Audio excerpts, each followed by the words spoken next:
ಕನ್ನಡಿಗ channel ವೈಟಿಗೆ ತಮ್ಮೆಲ್ಲರಿಗೂ ಸ್ವಾಗತ. ನಾನಿವತ್ತು ಬೆಳಗಾವಿಯ ಹೈಟೆಕ್ ಬಸ್ ನಿಲ್ದಾಣ, ಅದು ಕೂಡ ಹೊಸ ಬಸ್ ನಿಲ್ದಾಣದ ಒಂದು ಸಂಚಿಕೆಯನ್ನು ಪ್ರಸ್ತುತಪಡಿಸ್ತಾ ಇದ್ದೇನೆ.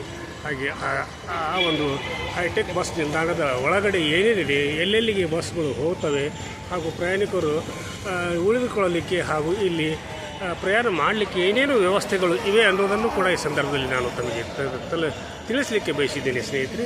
ಆದ್ದರಿಂದ ತಾವೆಲ್ಲರೂ ಕೂಡ ಬೆಳಗಾವಿಯ ಹೊಸ ಬಸ್ ನಿಲ್ದಾಣಕ್ಕೆ ತಮ್ಮೆಲ್ಲರಿಗೂ ಕೂಡ ಸ್ವಾಗತ.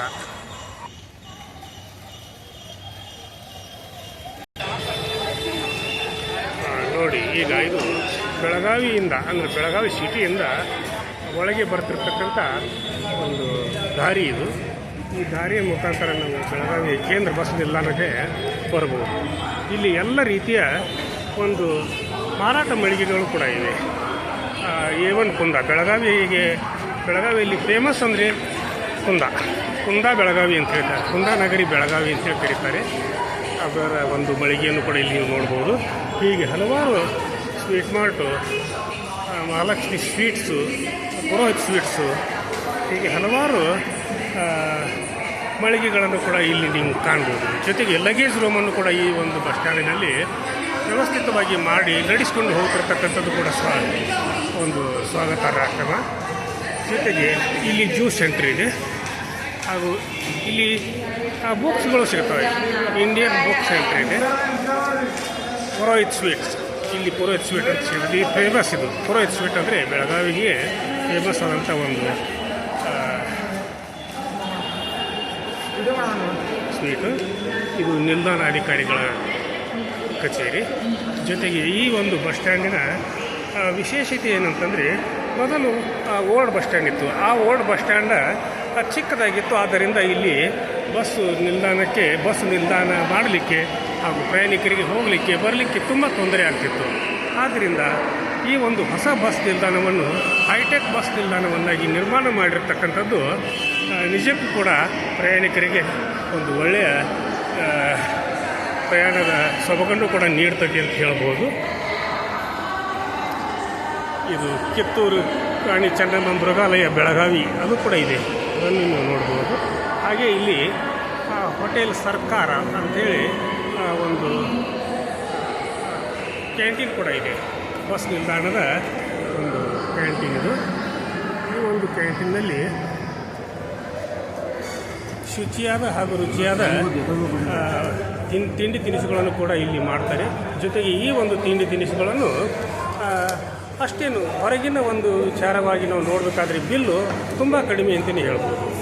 ಇವಾಗ ಶುಚಿಯಾದ ಮತ್ತು ರುಚಿಯಾದ ಊಟ ಉಪಹಾರಗಳನ್ನು ಸೇವಿಸಲಿಕ್ಕೆ ಈ ಒಂದು ಹೋಟೆಲು ಬೆಳಗಾವಿಯ ಕೇಂದ್ರ ಬಸ್ ನಿಲ್ದಾಣದಲ್ಲಿ ಇರ್ತಕ್ಕಂಥದ್ದು ತುಂಬ ಸ್ವಾಗತಾರ್ಹ. ಸರ್, ತಮ್ಮ ಹೆಸರೇನು? ಮೊಹಮ್ಮದ್ ರಾವ್.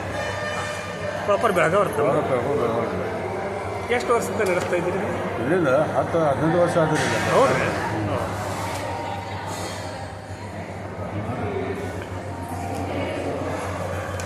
ಆಮೇಲೆ ಇಲ್ಲಿ ಇರ್ತಕ್ಕಂಥ ಪ್ರಯಾಣಿಕರು ಇಲ್ಲಿ ಬಂದು ತಿಂಡಿಯನ್ನು ತಿಂದು ಅವರು ತಮ್ಮ ಹಸಿವನ್ನು ಹಾಗೂ ಪರಿವಾರಿಕೆಯನ್ನು ಕೂಡ ನಿವಾರಿಸಿಕೊಳ್ಳುವಂಥ ಒಂದು ಒಳ್ಳೆಯ ಹೋಟೆಲ್ ಅಂತಲೇ ಭಾವಿಸ್ತಾರೆ. ಈ ಹೋಟೆಲ್ನಲ್ಲಿ ಎಲ್ಲ ರೀತಿಯ ತಿಂಡಿ ತಿನಿಸುಗಳು ಕೂಡ ಸಿಗ್ತವೆ. ಆಗಿರುವಾಗ ಈ ಒಂದು ತಿಂಡಿ ತಿನಿಸುಗಳನ್ನು ಸವಿಯಲು ಎಲ್ಲರೂ ಕೂಡ ಒಳ್ಳೆಯ ಅವಕಾಶ ಇಲ್ಲಿದೆ ಅಂತ ಹೇಳ್ಬೋದು. ಜೊತೆಗೆ ಇಲ್ಲಿ ಪಾರ್ಸಲ್ಗಳನ್ನು ಹಾಗೂ ಇಲ್ಲಿ ಕೊಟ್ಟಿರ್ತಕ್ಕಂಥ ಎಲ್ಲ ಪದಾರ್ಥಗಳನ್ನು ಕೂಡ ನೋಡ್ಬೋದು. ಇದು ಅಡುಗೆ ಕೋಣೆ, ಸುಸಜ್ಜಿತವಾದ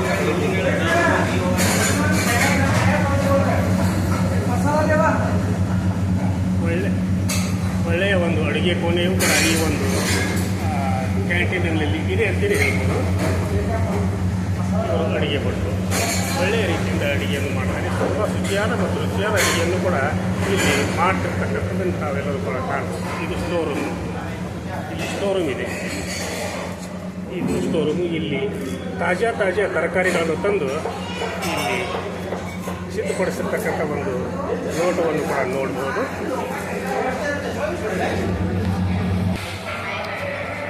ಶುಚಿಯಾದ ಒಂದು ಪದಾರ್ಥಗಳು ಈ ಒಂದು ಕ್ಯಾಂಟೀನಲ್ಲಿ, ಬೆಳಗಾವಿಯ ಹೊಸ ಬಸ್ ನಿಲ್ದಾಣದ ಕ್ಯಾಂಟೀನಿನಲ್ಲಿ ಸಿಗ್ತಿರ್ತಕ್ಕಂಥದ್ದು ವಿಶೇಷ.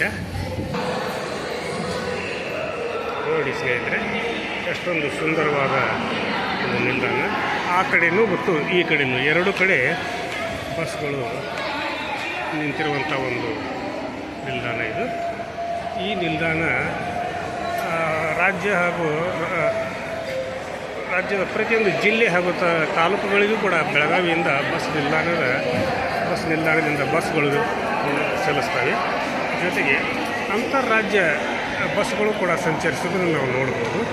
ಇಲ್ಲಿ ಉಳಿಗೆ ದೇವಸ್ಥಾನಕ್ಕೆ ಹೋಗೋರಿಗೆ ಇಲ್ಲಿ ಉಳಿವಿ ಬಸ್ ಇದೆ, ಆ ಬಸ್ಸು ಕೂಡ ನೋಡ್ಬೋದು. ಜೊತೆಗೆ ಸಲ್ಲಾಪುರ, ವಿಜಯಪುರ, ಗುಡ್ಡಾಪುರ, ಎಲ್ಲರ ಭಾಗಿಯಾಗಿ ಚಿಕ್ಕೋಡಿ, ರಾಯಬಾಗ, ತಿಳೆಗಾವ, ಆಮೇಲೆ ಹುಬ್ಬಳ್ಳಿ, ಧಾರವಾಡ, ಬೆಳಗಾವಿ, ಹಾವೇರಿ, ಹೀಗೆ ರಾಜ್ಯದ ವಿವಿಧ ಜಿಲ್ಲೆಗಳಿಗೆ, ಎಲ್ಲ ಜಿಲ್ಲೆಗಳಿಗೂ ಕೂಡ, ಶಿವಮೊಗ್ಗ, ಹೀಗೆ ಎಲ್ಲ ಜಿಲ್ಲೆಗಳಿಗೂ ಕೂಡ ಈ ಒಂದು ಬಸ್ ನಿಲ್ದಾಣದಿಂದ ಬಸ್ಸುಗಳು ಚಲಿಸ್ತವೆ.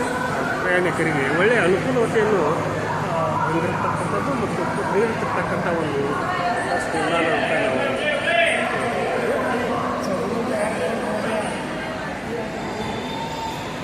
ಒಳ್ಳೆಯ ಬಸ್ ನಿಲ್ದಾಣ. ಜೊತೆಗೆ ಇಲ್ಲಿ ಒಳ್ಳೆಯ ಶೌಚಾಲಯದ ವ್ಯವಸ್ಥೆಯೂ ಕೂಡ ಇದೆ.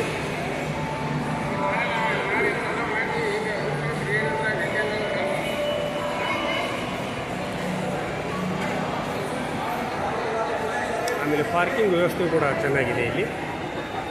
ದ್ವಿಚಕ್ರ ಹಾಗೂ 2 ವೀಲರ್ ಹಾಗೂ 4 ವೀಲರ್ಗಳಿಗೆ ಒಳ್ಳೆಯ ಒಂದು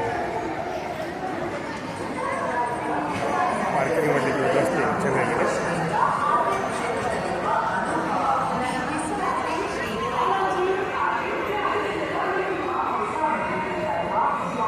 ಮಹಿಳೆಯರದು ಮತ್ತು ಪುರುಷರ ಒಂದು ಸುಸಜ್ಜಿತವಾದಂಥ ಒಂದು ಹೈಟೆಕ್ ಶೌಚಾಲಯವು ಕೂಡ ಇಲ್ಲಿ ನಿರ್ಮಾಣವಾಗಿರುವುದು.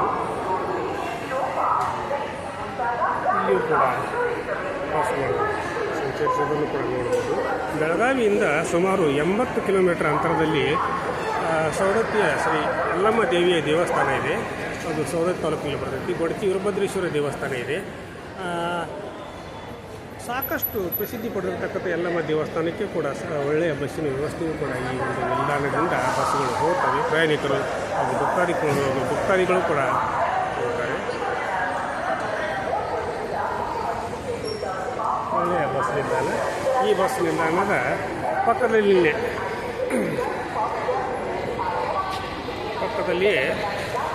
CBT ಅಂದರೆ ಸಿಟಿ ಬಸ್ ಸ್ಟ್ಯಾಂಡ್ ಇದೆ.